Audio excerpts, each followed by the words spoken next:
الجليس مدى حياتك مصحف يجلو هموم النفس والوجدان۔ حضرت ابن مسعود رضی اللہ تعالیٰ عنہ سے روایت ہے، وہ کہتے ہیں کہ جناب نبی کریم صلی اللہ علیہ وسلم نے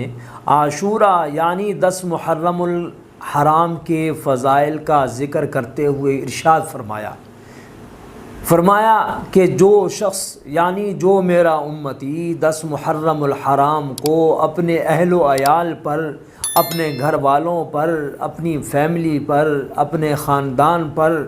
وسعت رزق کا مظاہرہ کرے گا، دسترخوان وسیع کرے گا، خرچہ وسیع دے گا، تو اللہ تعالیٰ اس کی برکت سے، اس مختصر عمل کی برکت سے، اور ایک دن کے دسترخوان سجانے کی برکت سے، اور ایک دن وسعت رزق، فراخی رزق کا مظاہرہ کرنے پر اللہ آئندہ پورا سال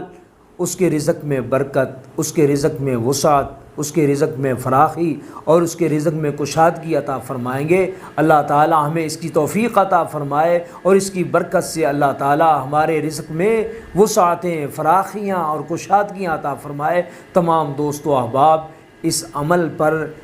عمل کریں، یعنی یہ مختصر سا عمل ہے، اس پر عمل کریں تاکہ اللہ ہمیں اس کی برکتیں عطا فرمائے۔